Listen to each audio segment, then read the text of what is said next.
Prima di proseguire con questo video lasciatemi 2 minuti per presentarvi lo sponsor, che è Oukitel.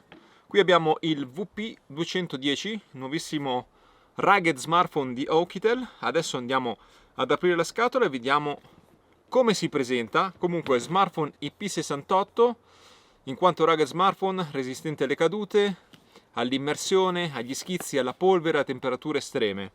Ha anche un comparto hardware decisamente performante. Ecco qui il nostro Oukitel VP210, 36 GB di RAM, 12 più 24 per espanderla, 512 GB di memoria fissa, il cavo di ricarica e il caricatore a 45 watt, quindi ricarica rapida, e il cavo molto lungo. È forse il rugged smartphone esteticamente più bello che ho avuto tra le mani. Devo dire, è un rugged smartphone compatto, nonostante abbia una batteria da 8800 mAh, quindi una grandissima autonomia ed anche una ricarica inversa, quindi possiamo ricaricare anche un altro telefono con ricarica rapida a 45 watt. Guardate che bello, è proprio fatto bene, devo dire, bella questa cover laterale in alluminio. Sotto abbiamo lo spazio per la SIM card e dà proprio l'idea di grande robustezza. Abbiamo una fotocamera macro e una fotocamera da 108 megapixel, quindi veramente delle fotocamere comunque performanti, più una fotocamera frontale. Il processore è un MediaTek Dimensity 8200, abbiamo un Android 15 più connessione 5G e, come vi dicevo prima, ovviamente è IP68 IP69K e quindi resistente a tutti gli elementi, compresa l'acqua, polvere, calore, immersione, quindi possiamo tranquillamente maltrattarlo. Devo dire, davvero un rugged smartphone molto bello. Se siete interessati ad Oukitel VP210 vi lascio tutti i link in descrizione, controllate sempre perché potrebbero esserci codici di sconto. Ringrazio Oukitel e proseguiamo con il video.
Bene, con questi ultimi mattoni ho finito di scaricare le 2,5 tonnellate di materiali che ho portato con i tiri di quest'anno. 3 tiri di elicottero per i prossimi progetti.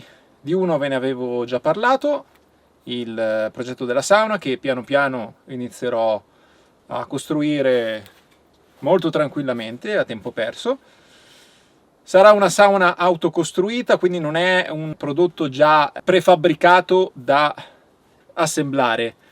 Mi sono fatto un progettino così alla buona per risparmiare, perché una sauna di quelle un po' serie costa tra i 4 e i 5 mila euro. Non avevo assolutamente intenzione di spendere una cifra del genere e utilizzando materiali insomma un po' più economici, con 1000-1500 euro al massimo, penso compresa la stufa, si può costruire una sauna, spero funzionale.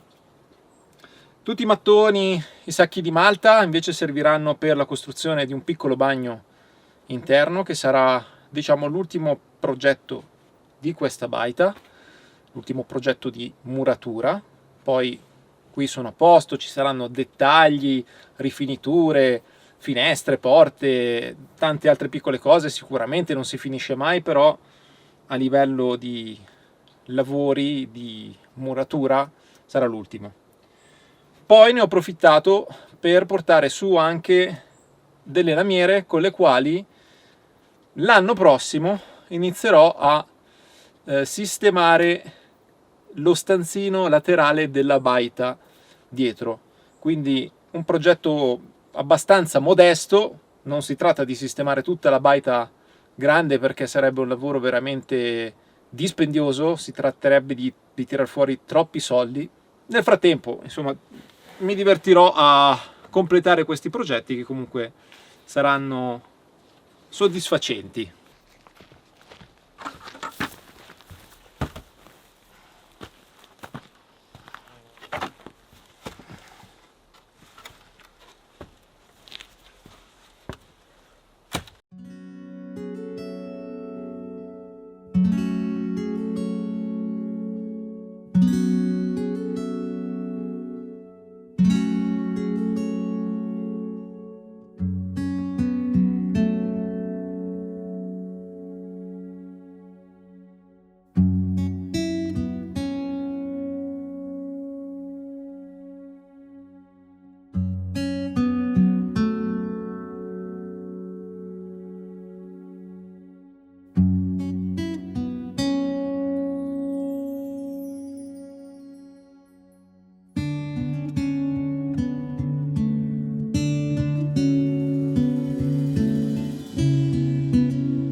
condividere con voi tutta una serie di problematiche riguardo all'autoproduzione di qualsiasi cosa. È tutto veramente complicato e c'è sempre qualche nuovo problema. La Varroa, per esempio, per le api non è una novità degli ultimi tempi, c'è già da tanto tempo. Quest'anno ho le famiglie infestate di Varroa, primo anno che vedo così tanta Varroa.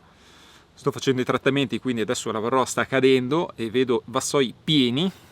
Sicuramente questo è dovuto a questo caldo, questa iperattività delle api che hanno volato tantissimo e quindi probabilmente sono andate a spargere Varroa in giro e a prendere Varroa in giro. Ho provato a fare un nucleo, questo nucleo inizialmente ha fatto una regina che poi è stata uccisa, sostituita con un'altra regina. La famiglia indebolita ha avuto necessità di altre api che ho aggiunto per cercare di dare una spinta.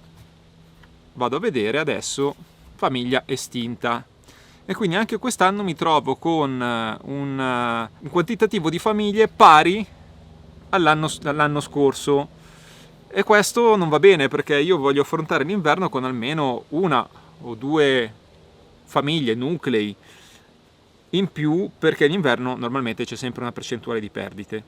Se vado avanti così, la prossima primavera rischio di trovarmi, anziché 3 famiglie, forse una. Poi ho un nido di calabroni qua di fianco alla baita e adesso dovrò occuparmi anche di eliminarlo perché vedo che vanno davanti al nido, prelevano le api e se le portano via.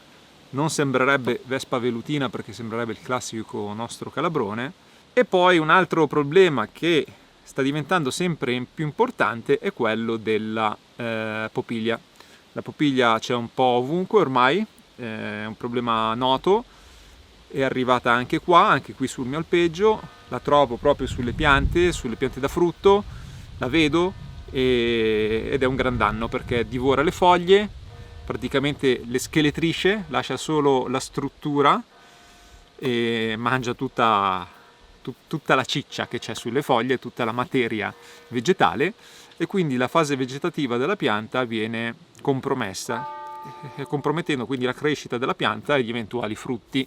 Problematiche nell'orto, mi sto ingegnando un pochino perché con l'esperienza qualcosa sto imparando, quindi attorno alla lattuga ho sparso la segatura per evitare che le lumache la divorino e sta funzionando. Ho fatto la stessa cosa sulle verze, le verze sono state divorate completamente, non è rimasto nulla. Questo per dire che qualsiasi cosa che si cerca di fare per autoprodursi un po' di cibo, una qualsiasi risorsa, se lo si vuole fare in modo naturale, senza sostanze, è veramente molto molto complicato. E per concludere, le piante di mirtillo, che adesso sono diventate abbastanza grandi, sembrano piante che potrebbero sostenere crescita di frutti. Non sto capendo in cosa sto sbagliando. Ce ne sono magari un paio su 8 piante che producono mirtilli, solo una ne ha fatti un buon quantitativo, tutte le altre ne fanno pochi e non capisco perché. Il terreno dovrebbe essere buono, siamo in un terreno praticamente boschivo, quindi dovrebbe essere un terreno acido, le piante crescono bene, eppure tendono a non fruttificare. Non riesco a capire. Potrebbe essere qualche uccello che viene e mangia i frutti e se ne va. Dovrei provare a vedere con delle fototrappole, oppure sto commettendo qualche errore che esattamente non so cosa sia. Ho provato anche a potare quest'inverno, ma nonostante questo non sto avendo i risultati sperati. L'unica cosa che produce bene è la vite americana, questa qua della pergola, è piena zeppa di uva e almeno qua qualcosa si raccoglierà, perché questa poi viene toccata poco anche dalla popiglia.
Allora, adesso andrò a fare un lavoro che, detto proprio sinceramente, avrei voluto evitare di fare.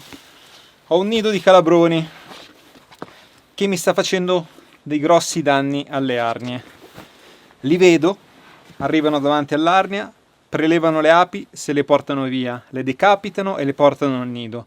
Il nido di calabroni è qui nel muro di fronte alla baita e sono convinto che siano anche stati la causa della sparizione del mio nucleo. Niente, quindi adesso mi imbardo bene e poi con lo spray insetticida vado nella fessura del muro e cerco di distruggere il nido.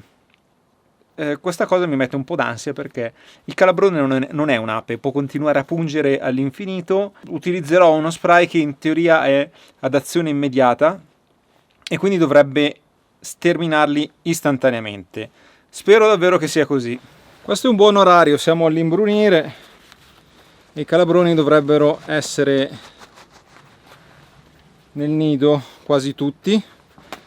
Vedo la fessura lì sopra, adesso comunque c'è ancora un discreto via vai, quindi riesco ancora a capire bene dove spruzzare l'insetticida. Prenditi una baita, ti rilassi, dicevano. Meno male.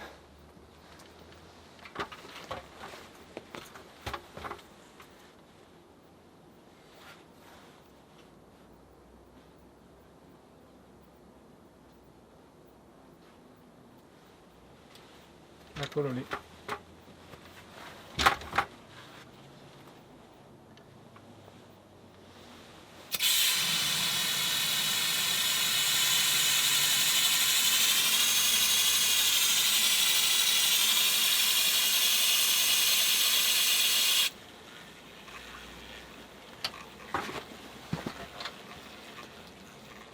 Si sente un forte ronzare,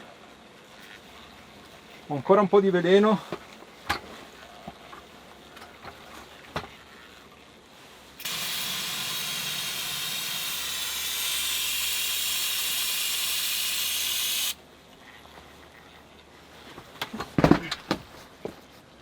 Comunque direi che ho fatto centro. E adesso anche quelli che rientreranno sono destinati a morire. Vi avevo detto che avrei provato a realizzare candele con la cera d'api di opercola avanzata dalla sminatura ed eccoci qui. Questo è lo stampo realizzato con la stampante 3D, un progetto trovato su Printables.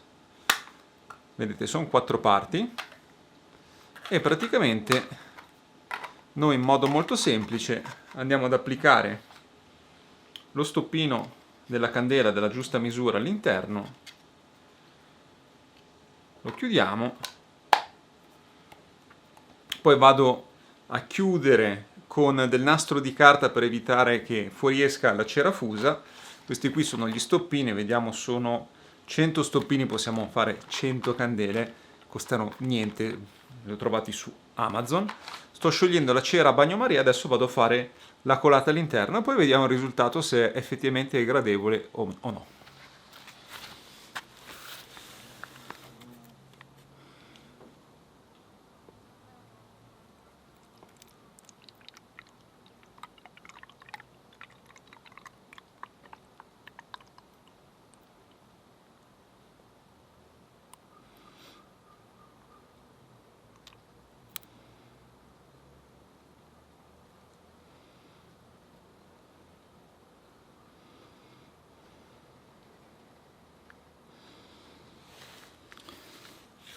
Ecco fatto, ho fatto un po' di cera in giro, ma non è un problema questo.